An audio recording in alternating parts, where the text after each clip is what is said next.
because community is messy. We are way better at building higher fences than longer tables. We're way better at finding reasons to separate and divide and go our own way than to fight to stay together. Because staying together, being unified, actually requires us to live out of the gospel, to live out of those attributes that Jesus calls us into. Like forgiveness.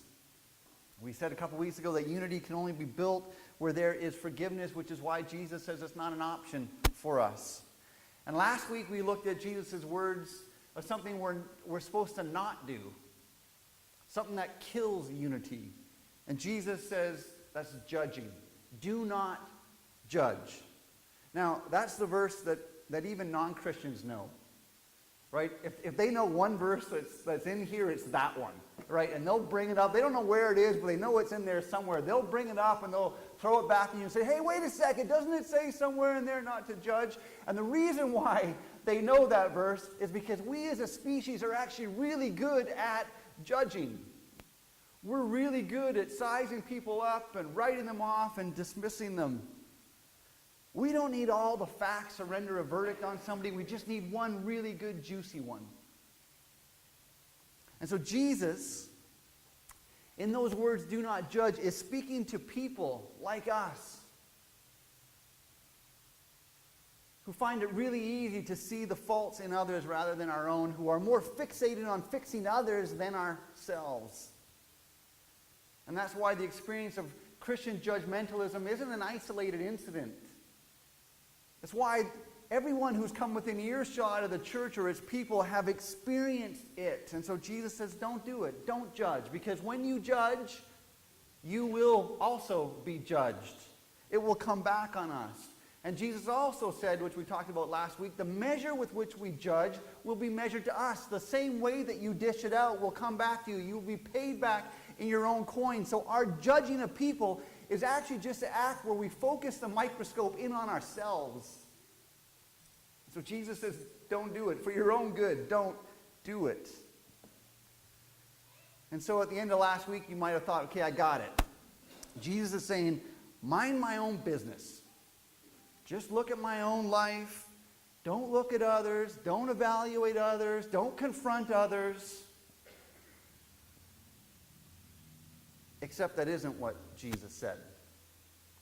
He keeps going with the rest of the story that we will pick up today.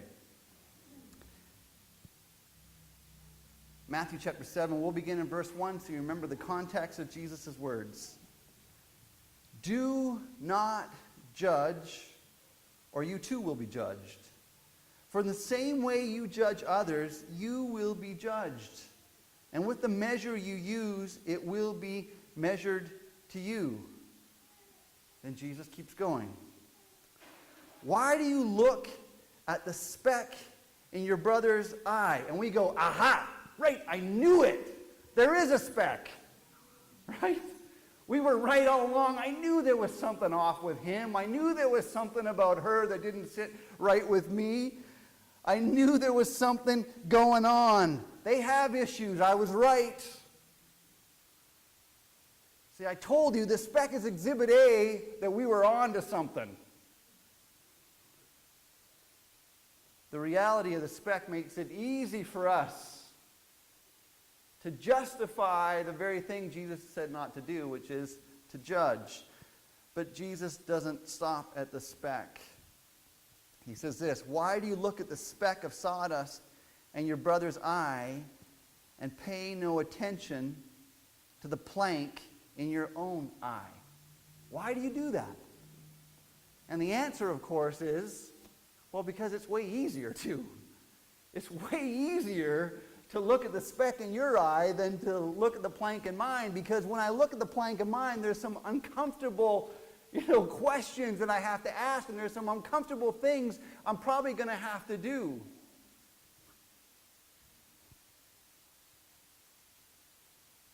I feel like there's music playing somewhere. It's kind of distracting me. Thanks. Perfect.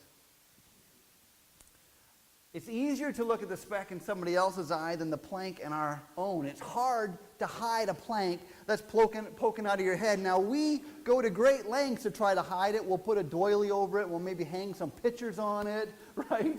We'll try to, but the truth is we kind of know it's still there. We can kind of dress it up, but we are still reminded of it. I have found that the best way for me to not think about this plank, which makes me feel uncomfortable in my own eye, is actually to look past it.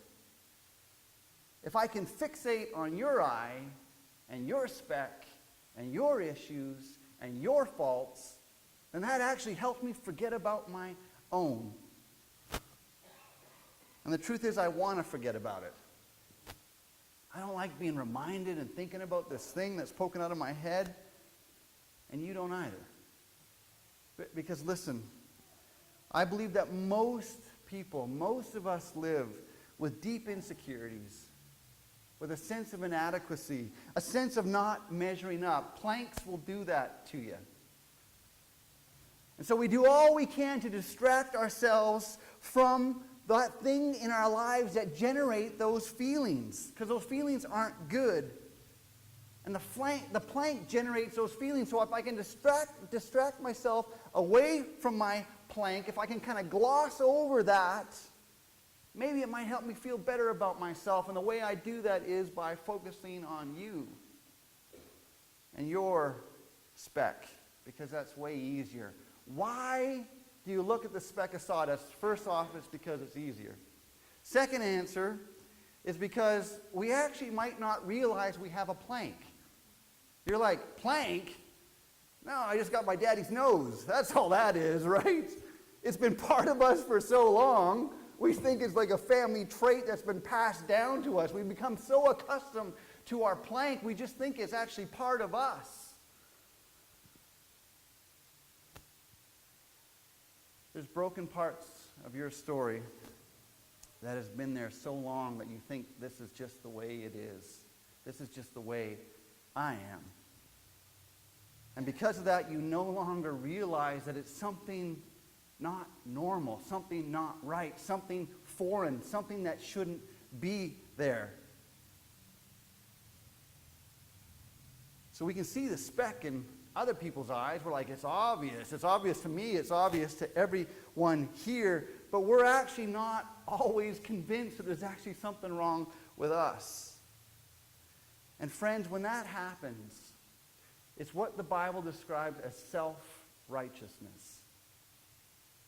When we are so blinded by our own issues, so blind to our own planks, or our planks become like tiny specks to us, and other people's specks become like giant planks, when that happens, we've fallen into what the Bible describes as self-righteousness. And the only way that you become self-righteous is when you lose all perspective. And here's the funny thing. Self-righteous people think they have everything focused in. They actually think they have 20/20 vision.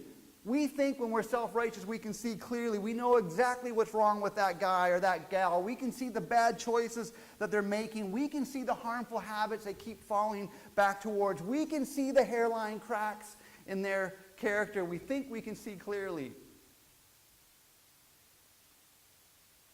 Those who are self-righteous think they see with 20/20 vision, but their vision is off by a 2 and a 4. A 2 by 4. If you're tracking with me. Andy Stanley, who I'll quote often in the sermon because he preached a really great one on this passage, and it was so good I'm going to reference him repeatedly. He said this: the only way that you become self-righteous is you dumb down God's holiness and elevate your own. The only way you become self-righteous is you dumb down God's holiness and you elevate your own. Which means you're not seeing clearly. You don't see yourself clearly, or you don't see other people clearly because you're not seeing yourself clearly. And the reason why you're not seeing yourself clearly is because you don't see God clearly. You don't see Him as the one who is perfect, the one who towers above you in radiant holiness, in radiant perfection. Because if you saw Him like that, you would see the giant shadow that His holiness causes to your plank. You would see that. If he was up here, your plank would be creating this great big shadow that would be everywhere you walked around and you would see it. But the reason why you don't see it is because you pulled him down to your level and you've elevated yourself up to his. And Jesus calls it self-righteousness.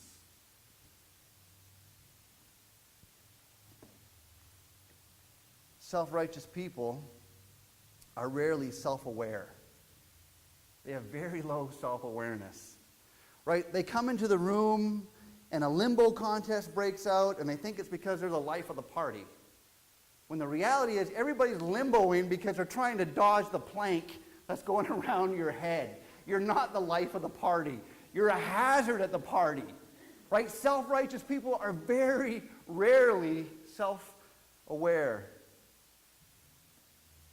And so Jesus presses in harder and he says this, verse 4. How can you help your brother when you have your own eye issues?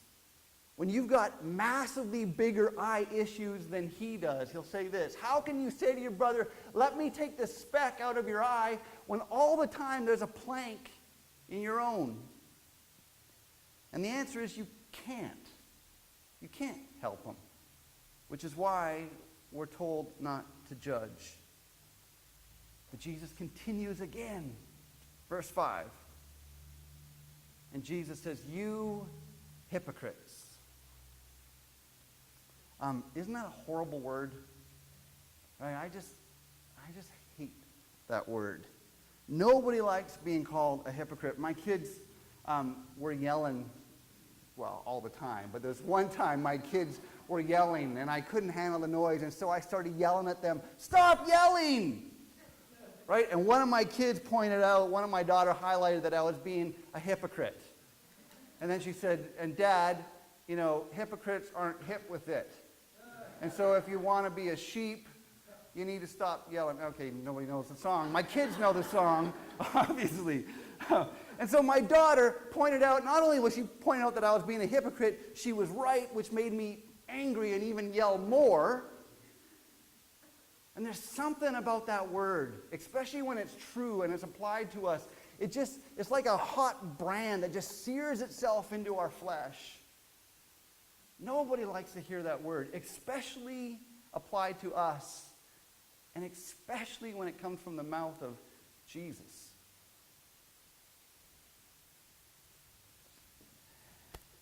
And Jesus says a hypocrite is a person who's more worried about the other person's behavior than their own. I'm a hypocrite if I'm more concerned with your issues than mine. I'm a hypocrite if I'm willing to highlight and focus and have a spec intervention on you. All the while, I'm ignorant, or even scarier yet, blind to my own plank issues. That's a hypocrite. Now, if we stop the sermon right there, you might think, okay, here's the take home from Jesus. Jesus is saying, people have issues, you have issues, so stop worrying about other people's issues, focus in on your own issues.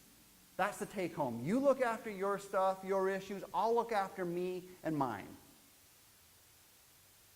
That's what Jesus is saying. Or as Andy Stanley summarized it, just mind your own business. Right? Is that what Jesus is saying? Could he not just have said that? Just mind your own business. That would have been way faster. Okay, got it, Jesus. Just mind my own business. Except, again, Jesus doesn't end there. You hypocrite, he continues. First, take the plank out of your own eye. Now, when you hear the word first, what do you think of? There's going to be a second, right? That he's really not done. He's got several things to say to us about our hypocrisy and about our planks. When you see first, right away you think, okay, there's going to be a sequence, there's going to be a bunch of things to do. Well, the first thing Jesus says is I should take my plank out of my own eye. So when I notice something in your eye, it should bring me to a place of self-focus, me to a place of self-evaluation, self-reflection, and I should think, foreign bodies and eyes are not a good thing, and Joe's got one in his. I wonder if I have something in mind. Will you look at this big, massive thing that's right here? Like this, how long has this been here? Maybe that's why in college my nickname was Plankhead, right? Maybe that's why the drinking game we played is when we played, walk the plank, everybody stepped on my noggin. This is all making sense. Maybe I've had this for a long time. So the first thing Jesus is saying is that when you see the speck in somebody else's eye, that should get you to stop and focus in on yourself. Evaluate your own. Now this is wise. Let me tell you why this is wise. It's wise because I have found that those things in people that most bug me, those things in people that I seem to notice first, those things in people that I like to highlight as their faults, are usually similar to an area that I struggle with. In fact, maybe you could say it like this. The things that bug me about you are usually things that are in me. Usually the things that bug me about you is usually something I don't like about me. Take my daughters, for example. If I were to lay out the key things about my girls that frustrate me, maybe I'd take one from each of them. It would look something like this. Daughter A. This is in no particular order to protect the image of my girls who have the poor, unfortunate, sentence of not only being a pastor's kid, but being the object of sermon illustrations all the time. So we'll say daughter A. Daughter A loves to procrastinate. She works so hard at finding reasons not to do what we want her to do. Right? She'll put so much effort into coming up with all kinds of reasons to put off what she needs to do. Daughter B. Daughter B is more concerned about doing things fast than doing them well. She doesn't care how good it is as long as she's the first one done. Daughter C has this self-absorbed sense of entitlement. Right? Now, my kids have other issues other than that, just like your kids have other issues. But those three things rise to the level of my frustration in my kids. And the reason why they do is that when you look at those attributes in my kids, it's like a character paternity test that tell you who their father is. Because all three of those same things are in me. And I don't like that about myself. It's like the faults I most see in them so readily are the faults I most see in myself. I see your eye issue. You see my eye issue because you have your own. Notice Jesus' words. Jesus doesn't say, how can you take the speck out of your brother's eye with those greasy, grimy hands? Right? You don't want to be putting your dirty finger in somebody's eye. You're going to make everything worse. Notice Jesus doesn't say, how can you get to face with your brother to remove his speck with your horrible halitosis breath? Right? You can peel paint with that breath. You're going to get up on your brother's grill and you're going to say, hey, let me help you. And go to the dentist, get your teeth cleaned, take a Tic Tac, then you can go back and help your brother. Jesus doesn't say that. The sin that I am most likely to spot in you is probably similar to the one that resides in me. It's an I and an I issue. So when I see something in your life, your materialism, your pride, your critical spirit, it should be like a dashboard warning light pointing to my own pride, pointing to my own materialistic bent. Or as Andy Stanley says, when I'm tempted to pass judgment on thee, I should stop in my tracks and look for traces in me. When I'm tempted to pass judgment on thee, I should stop in my tracks and look for traces in me. So when I see your Facebook page as a monument to your narcissism, or when I'm concerned about how you treat your coworker or how you speak to your spouse, I should stop and do a self-examination are those same areas in me. When I see your speck, I should think, how's my own eye doing? Then I can take out my plank. That way, I can become a better version of me. So your speck will help me overcome my plank. Your issue will help me overcome my issue. I can become a better person because you are such a mess. Thank you. This is such good advice, Jesus. You are so helpful and so wise. Except there's no period there. There's a comma. And there is a next step. And Jesus says this. First, take the plank out of your own eye, and then you will see clearly to remove the speck from your brother's eye. The plank is not the end of the story. It is just the first step. The plank has a bigger purpose than you just being able to walk in a room without knocking stuff off the shelf. And the purpose is this, so that you can see clearly to remove the speck from your brothers. There it is. This is the real action that Jesus is driving towards. Seeing the speck is not just to help you get your own plank out. Getting your own plank out is actually to help you see more clearly so that you can help your brother. Andy Stanley says, following Jesus never stops with what's in it for you. Following Jesus never stops with what's in it for you. Following Jesus is not about your self-fulfillment, your self-actualization. It's not about you becoming the best version of you that you can be. We don't gather in church like a whole bunch of individual Christians running, a marathon race, and each one of us in our own lane, and you stay in your lane, and I'll stay in my lane, and I'm just going to focus on the finish line, and you don't cross over to my lane, and I don't trip you up, and I'm just going to get to the end. That's not what Christianity is. We're like a team in one of those Tough Mudder competitions, where we're in it together. We go through the mud together. We scale the hill together. We don't leave anyone behind. We're hoisting each other up the wall. We're putting our back down and let somebody step in on here so they can get over the obstacle and they can pull us up.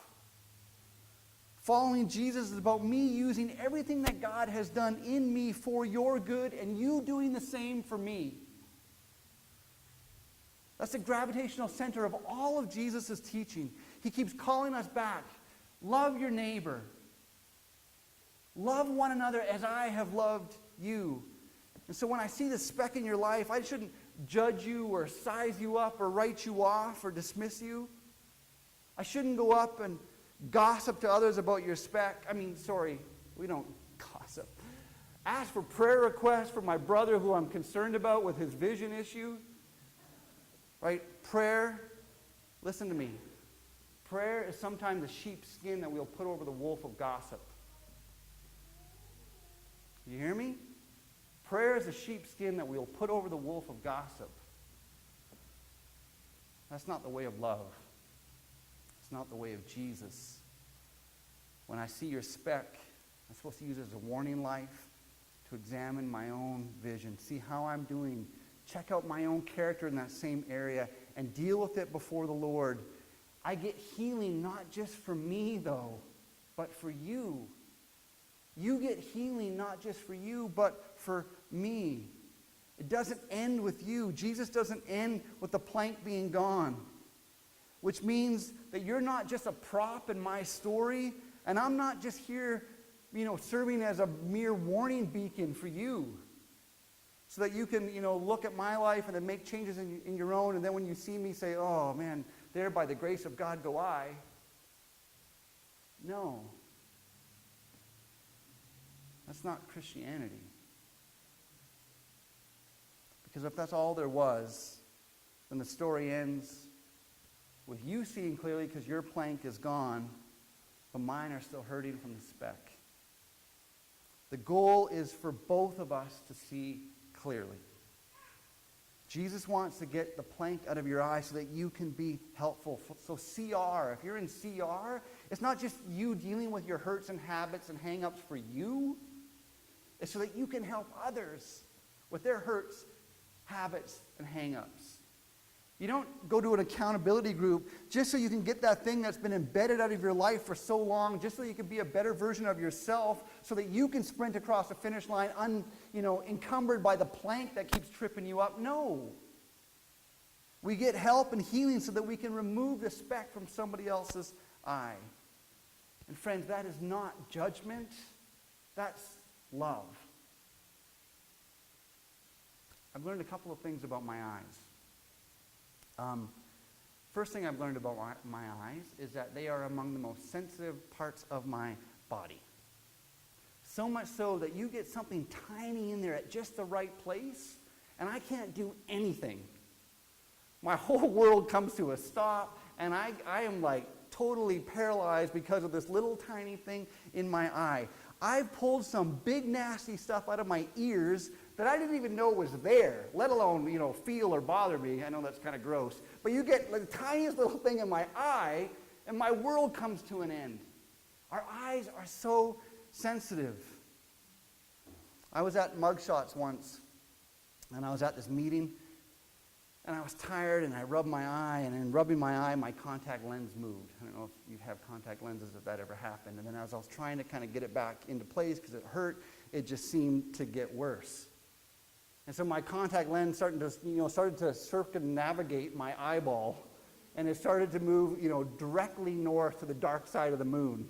And here I'm clutching my eye, and I'm kind of staggering around, and it's horrible, and I'm bumping into tables, and I'm knocking drinks off, and ladies are jumping up because their G-Money smoothies falling into their lap, and I'm, staggering around making a scene. Okay, I might be exaggerating a little bit. But here's the deal. The thing with my eye, when something is wrong with my eye, guess what I can't do? I can't see it.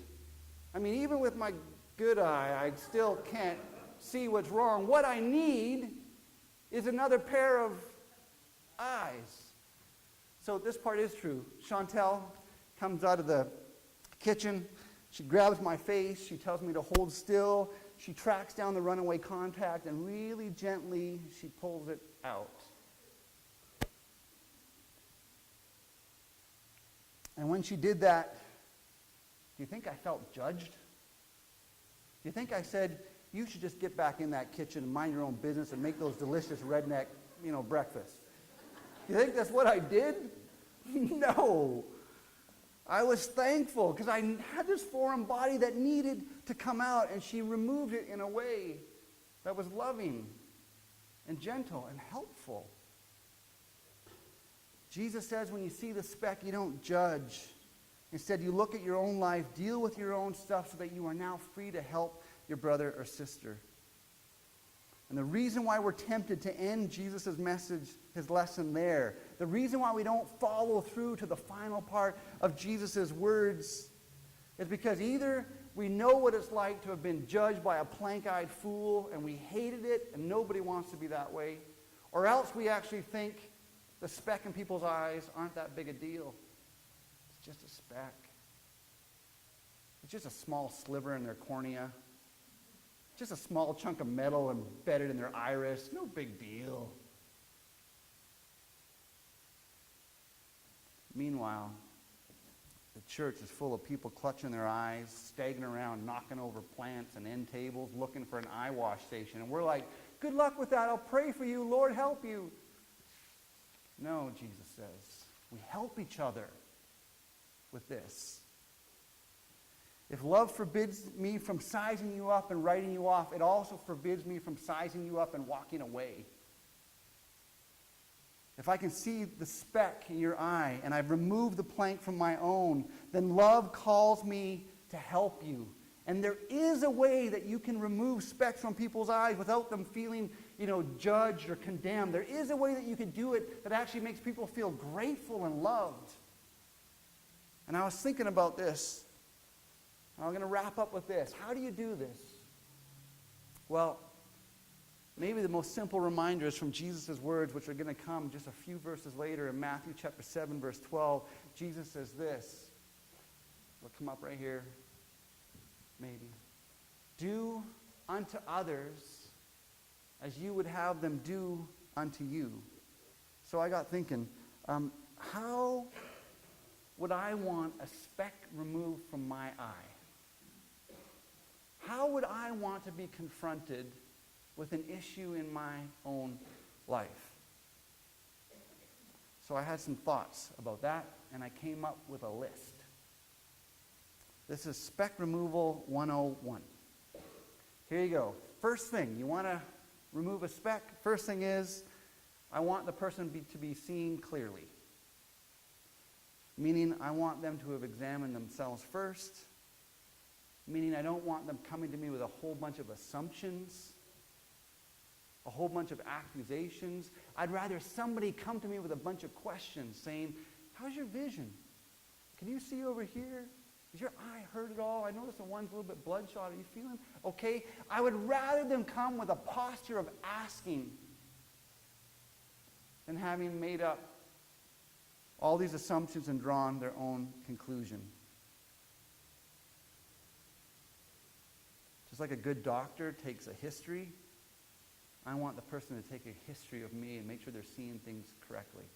Second, I want to be confronted graciously, not critically.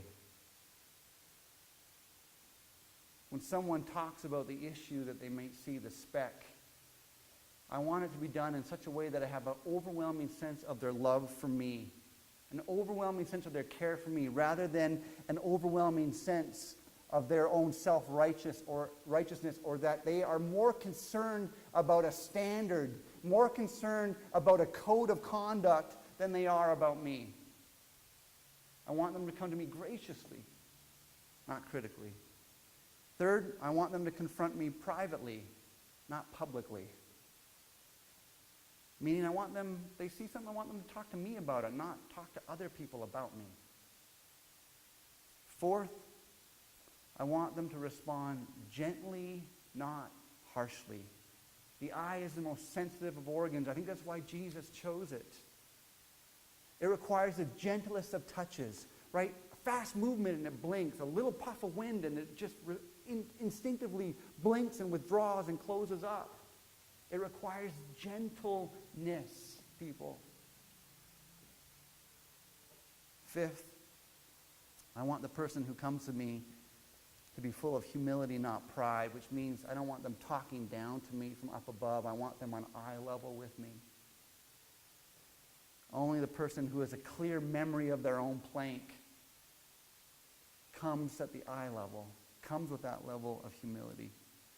And lastly, I want the person that's going to deal with my speck to come with the gospel of hope and healing in their hands, not the law of fault-finding condemnation.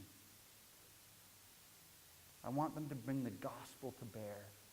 And when people do that, there's always hope. There's always healing. It always builds us up. Friends, love means we don't size each other up and write each other off, nor does it mean that we size each other up and walk away. Rather, love deals with self first so that we can clearly see and help others who are in need. And those who've had their vision transformed from 2x4 to 20/20, they will help others see others graciously. They'll speak to them privately. They'll respond gently with a posture of humility, armed with the gospel of hope, so that we can help each other remove the very real specks that are in our eyes. Let's pray.